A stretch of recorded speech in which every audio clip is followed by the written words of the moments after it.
Hello, my little mathematicians. Today, I'm going to help you review expressions, equations, and inequalities. As always, try them yourself first, pause the video, try them, and then unpause it and come back and join us to see how you did.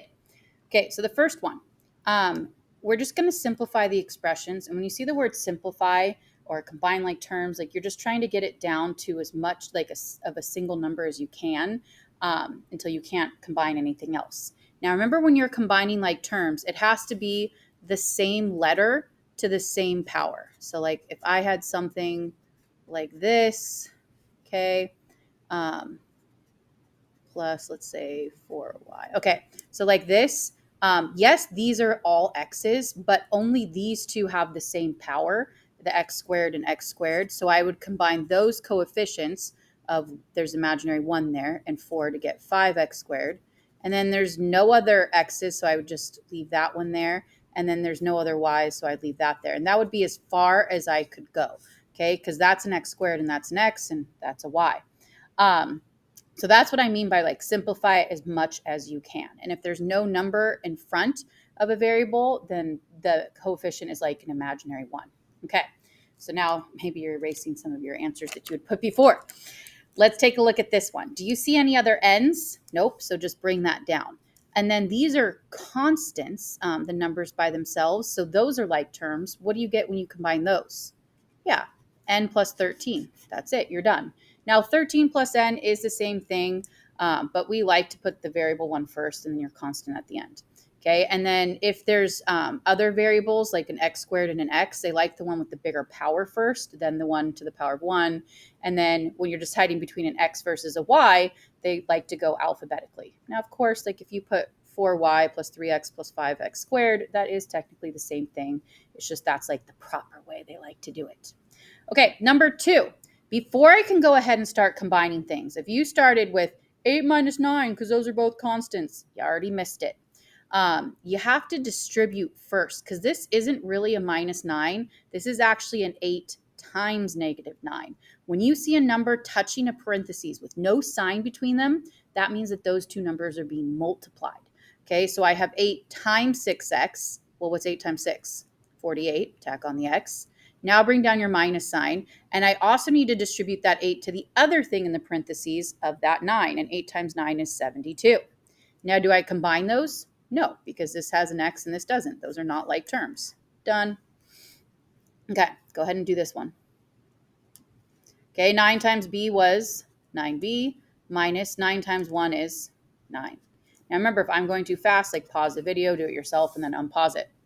Okay, before I start, go ahead and distribute that. Okay, before you start combining like terms, always distribute first. So that 3 times a is 3a, plus the 3 times 5 is 15. And then don't forget to bring that number down in front, okay? Now that I have this, I'm going to look for anything that I can combine. So I have the 9 and the 15. I'm going to add those together, and I get 24. And then don't forget to add that 3a in front. Okay, the next one, I'm going to go ahead and distribute that 5 to the 10x. Well, 5 times 10x is 50x, plus 5 times 3 is 15. And then bring down that plus 3x. So now I'm going to go ahead and combine my like terms of 50x plus 3x is 53x plus 15. Okay, done. Can't combine anymore because those aren't like terms. All right, so that's simplifying. Notice how there was no equal sign for any of these up here. So there, I did exactly what it said. If I was adding, I added. If there was something to subtract, like I would have subtracted it. Like if this was 50x and a negative 3x, I would have done 50 minus 3. And then it would have been like 47x there. But here, when you have an equal sign, I want to solve for that variable. So I want this to go away. How do I get this 4 to go away? Okay, well, the inverse of adding 4 is to subtract 4. So those cancel because 4 minus 4 is 0. Now I have n by itself. I can do that as long as I do the same thing to the other side. So then now it's like if you think of this as kind of like a scale, and it was balanced, and then you randomly decided to subtract 4, even though it didn't say to subtract 4, I can do that as long as I do the same thing to the other side. Then it like sets it back in balance. Okay, well, 12 minus 4 is 8. And then you can double check, plug it back in. 8 plus 4, yeah, is 12. 12 is 12, okay? I did it right. Go ahead and try this next one. Hopefully you didn't subtract 10, because where is the A? The A is here. And what is preventing A from being by itself? This negative 12. And what's the inverse of negative 12? Adding 12, so that those cancel, because 12 minus 12 is 0. Now A is by itself. Okay, so since those canceled, I did it right. Now I can do the same thing to the other side, and 10 plus 12 is 22. Done. Okay, over here, how do you get n by itself? Yeah, the inverse of adding 3 is to subtract 3. So do the same thing on this side. 3 minus 3 is 0. Bring down your equals n, and that's gone. And you're like, wait, 0, did I do something wrong? Well, what's 0 plus 3? 3. And is that a true statement? Yeah, 3 equals 3. And if you're like, what is she saying right now? Okay, when I go to check, I write my original. I plug in what I think n is. I think n is 0, so everything's the same. I just replaced n with what I think the answer is, and then check if it's a true statement. Yeah, 0 plus 3 is 3. Bring that down, true statement. So then you know that was the right answer. Okay, over here, how do you get b by itself? Well, the inverse of subtracting 15 is to add 15, so those cancel. And now you have 15 minus 2. What's 15 minus 2? Yeah, 13. Okay, what about here? What's happening with the 12 and the k? They're being multiplied because they're touching with no sign between. And what's the inverse of multiplying? Dividing. I'm going to divide by 12. Why? Because anything divided by itself is 1, right? 12 divided by 12 is 1. And now you have 1 times k, which is just k. And then since I got k by itself, let's do the same thing to the other side. Okay, so 72 divided by 12 is 6. Perfect. Okay, what's happening with this k? It's being divided by 2. And what's the inverse of dividing by 2? Yeah, multiplying by 2. So that those cross cancel. And you're like, what does that mean? Okay, let's see. Okay, so let's say I had this, right? Okay, these can cross cancel by 4. 4 divided by 4 is 1.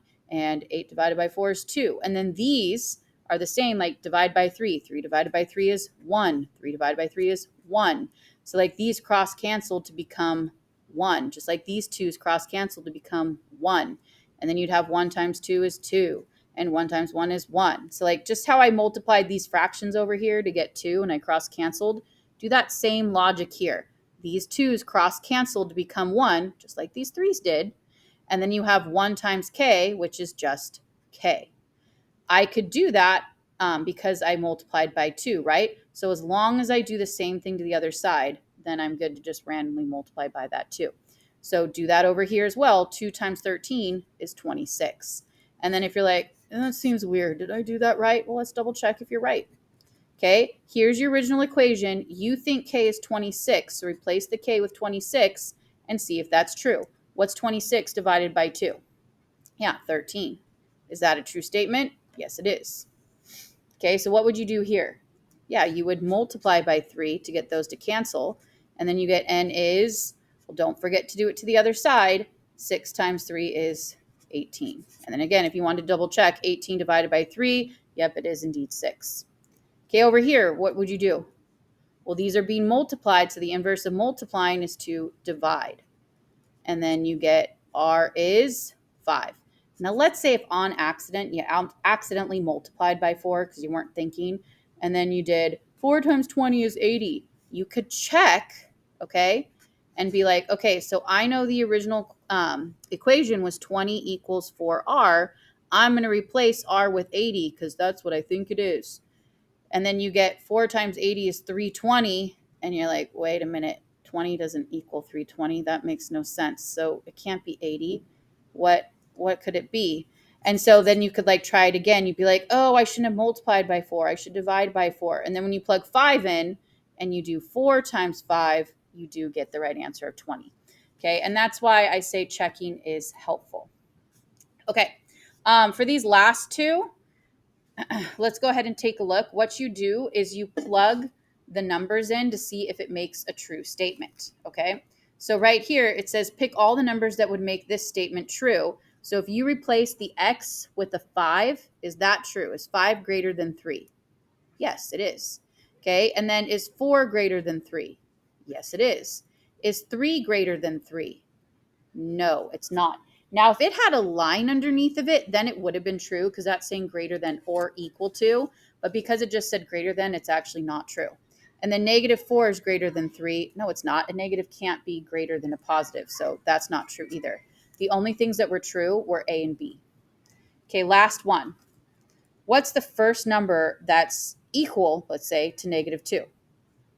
Yeah, you could put -2 is greater than or equal to -2. What's the next bigger number?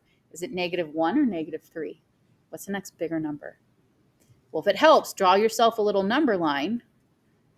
Okay. And where do numbers get bigger? Do they get bigger going left or going right? They get bigger going towards the right, right? They're becoming positive and then getting bigger and bigger. So if I start here, if it's equal to that point, it's including it and then going to the right. So the next number would be like -1 and then 0, okay?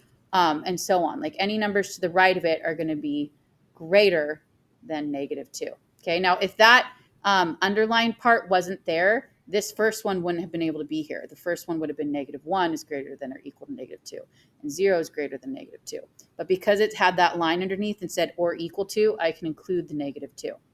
And then for false, anything that's less than it, so like -3 is greater than or equal to -2, or -4 is less than or equal to -2, all of these would be false because these are all actually lesser values than -2.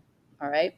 So of course there's many, many other possibilities, but anything to the right of -2 would be true, and any number to the left of -2 would be false. All right, my little mathematicians, hopefully you feel a little bit more comfortable with expressions, equations, and inequalities.